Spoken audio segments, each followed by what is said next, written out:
Good afternoon. My name is Ashley. I'm the host of Rooting for Everybody Black. And I kind of want to start from the beginning, if that's okay. So, Da Vinci, before starring in BMF, you were pursuing a career in music as a rapper and spoken word artist in New York City, performing at venues like Diamonds in the Rough. So, talk to me about what was it like landing your first television role in 2018 on Marvel's Jessica Jones. I want to know about those feelings. That was surreal. I didn't grow up in the business.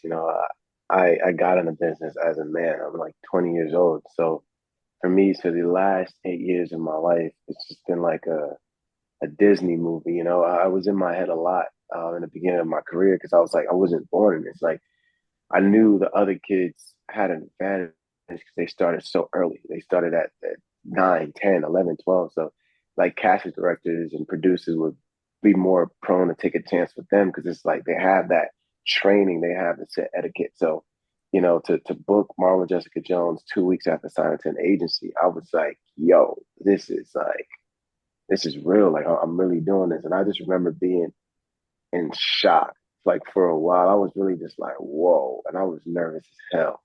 I was scared.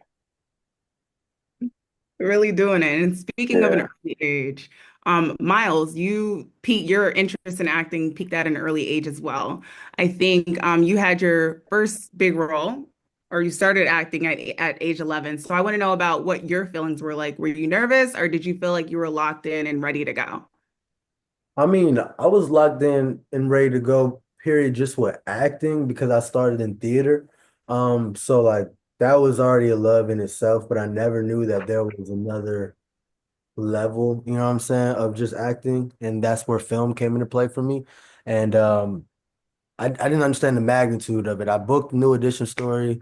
I was on set with four other boys that look like me. We're all the same age, and we're filming for 4 months. Come back, I'm still in school, freshman year, and it's like my mom was like, "This ain't a job for you yet," So, and then the show is out at that point.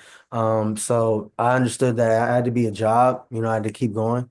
But that's probably when I had to lock in. It was probably after New Edition story because Mm. there was no more playtime at that point. You got to be consistent. That's where I started to learn, the business of the game.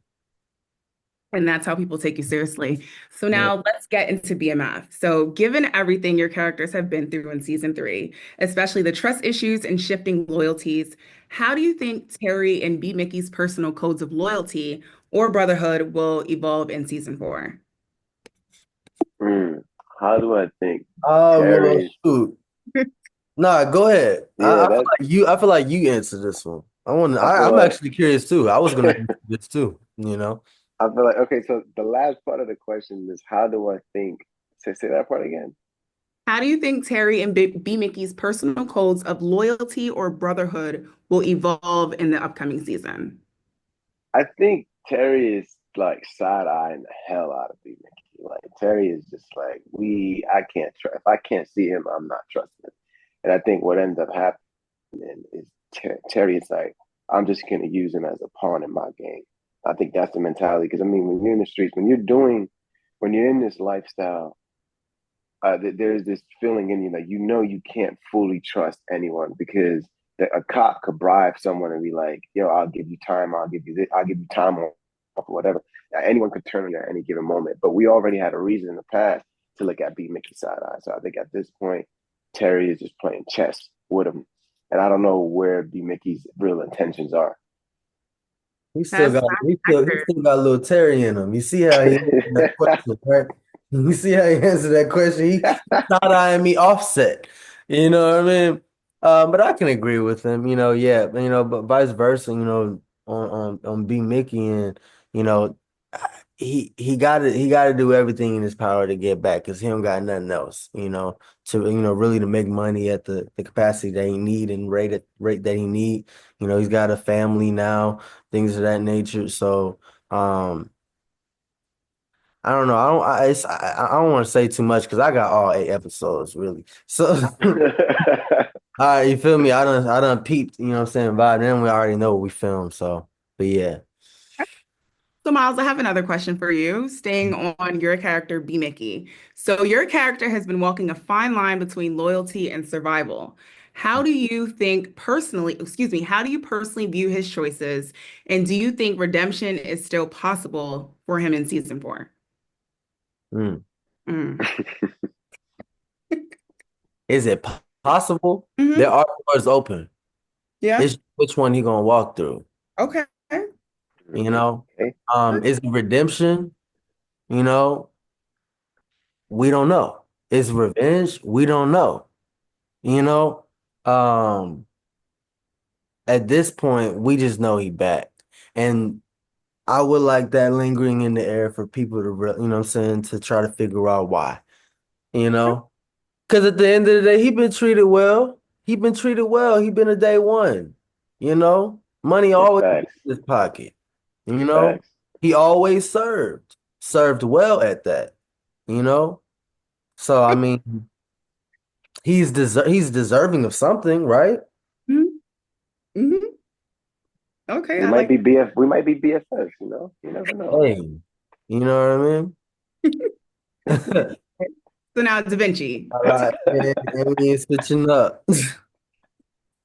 Terry seems to be trying to keep things together while everyone's pulling away. Do you think we'll see a more hardened version of him in this upcoming season, or is he still holding on to the sense of brotherhood?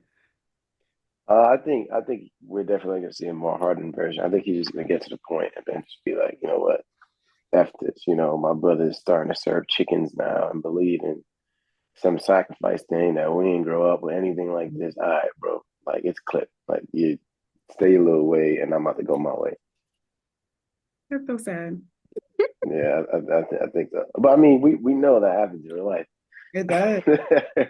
Yes. And you know what? That's a perfect pivot. So in real life, personality wise, now I'm not talking about crimes, but personality wise, are your on-screen characters anything like you, or is it really just acting? I think I'm similar to Terry in a way of like I'm very business oriented and I'm disciplined. You know, I'm not someone. The world is like conditioned us to be. You know, it's governed by more emotion than it is logic. And I Mm. think Terry is a very logical person. I'm a very logical person. I try not to be so like flossing and stunting on people and trying to get the job done and building for the future, you know, which is Right. like a logical thought. I'm not living in the moment, you know, I'm not impulsive. And I think he and I, we have those similarities to where sometimes it's very, very hard for people to understand where I'm coming from. But then in the long, when years pass, they're like, oh, you was right. Or like I'll predict something early on about something, and I was like, "Yeah, watch what's gonna happen." And he was like, "Yeah, there's no way." And they're like, "Yo, you were right." You know what I'm saying? Because it's just discipline, and it's just like, you know, I'm rooted in my faith, uh, Jesus Christ. I believe in that wholeheartedly. So I think sometimes I'm very hard to understand, and a lot of times it makes me get the short end of the stick. Right. So just like T is getting the short end of the stick all the time, even though if you really listen to what he's saying, you're like, no, he's kind of making sense. He's really low key the brains of the operation, but it's hard for us to understand because our culture is big on flashiness. So they don't like me. Okay. And what about you, Miles? I mean, Mouse is like nothing. what'd you say? You're like nothing. Like I'm not a snitch. I'm not. Well, yeah, yeah, let's start. Hey, that's a perfect start right there. First of all, I'm not a snitch. I'm gonna say that. I'm gonna say that. I'm not a snitch. Did I do it? No. That's probably what I would say. I didn't do it, you know. But other than that though, B-Mickie is very spiritual.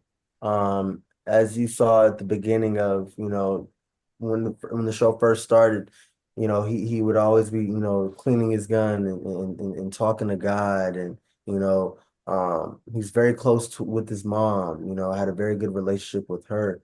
Um and he has experiences and situations that he goes through, and my situations probably aren't the same, but they're situations and their experiences, and how he learns from them and how he grows and develops and becomes a man. I to the highest power can relate. You know, my life has been a journey within this industry. His life has been a journey within his organization. And there's ups and downs and challenges and wars and battles, and you're going to win and you're going to lose, but who you become at the end of that is a great thing, and it's a great example of, just who you are and what you've gone through. So I can definitely relate with him when it comes to that.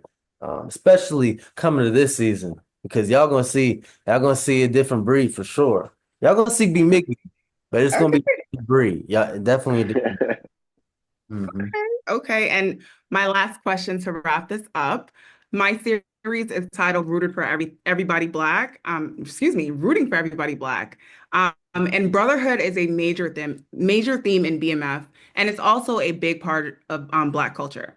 So, in family, friendships, and the streets, how do you think Terry and B-Mickie's dynamic speaks to the real complexity of Black male relationships? I don't think Terry and Meech relationship speaks to the real complexities of it. I I would don't say, I mean, Terry was acting like a female, you know what I'm saying, this season because he was holding a grudge. And it's like everybody else cool. But oh, you you can't over say here, that, you Miles. know what I mean? You making an issue out of it. You know. I don't just though it was just a couple years of it within the show. Um, I don't know. If you want to speak to it. I think what Miles meant is that Terry couldn't let things go because I don't think only females can let it go. I think males can not Mhm. let things go. Nah, cause see, here's I the feel, thing. I feel you, brother. We can allow a woman to hold a grudge, right? You know what Don't I'm say saying? that. Don't say that, Miles. You know what I'm saying? But Terry, bro, you supposed to be a businessman, like you said. Worry about the business. You feel me? Nah, no, Miles, not in this climate. Oh my God, we gotta cut this question out. We gotta cut. Okay, okay. They gonna eat you, Miles. They're gonna be like, yo, you're just saying. So women can't do I got business sisters, man. and I grew up with them, man. no, no, no. Standing on But it. but Standing on it. y'all not gonna do my boy because I know what my boy is saying right now. I get what Mhm. he's saying, but it could sound real crazy. Elaborate then. Nah, yeah, I get what he's saying, but I'm just getting the snitch attention off I me. think I You feel me? So but I do think that you see the complexities within black relationships because of given the history of America and how black people were so disenfranchised. Not only do we have access to certain things financially and just those opportunities, but certain emotional things. We lack emotional IQ. We lack self control. We lack being able to really just mental fortitude. So it's like sometimes when we're having conversations, it's very hard for us to be solution oriented. We're very inflammatory in our speech, given the nature and the history of what happened to us. So instead of us being focused on certain psychological and emotional things, we really was just focused on basic needs of survival. So sometimes you see that a lot of times in the black culture, we're underdeveloped in our thinking with how we go about things. You know what right. I'm saying? Because so sometimes you can know what someone means, but it's just like he don't got the knowledge to really articulate himself properly. So you know what I'm saying? So that's why, which is the same reason why prisons are built off third grade reading scores, because they understand if your literacy rates are terrible here, when you get 18, you're not going to be able to speak properly and communicate properly. So you're going to pick up a nine and blast your neighbor's head off. You know what I'm saying? I think you see that the brothers sometimes we have a hard time in communicating properly or saying how we feel emotionally or how this made me feel without sometimes being called certain inflammatory names, which the, not makes you get your point across and then just piss everyone off. So That was beautifully said. Thank you so much. Well, I want to yeah, thank no you for problem. your time. Those are all my questions. Thank you, Ashley. No, thank you so much, Ashley. You're the best. Um,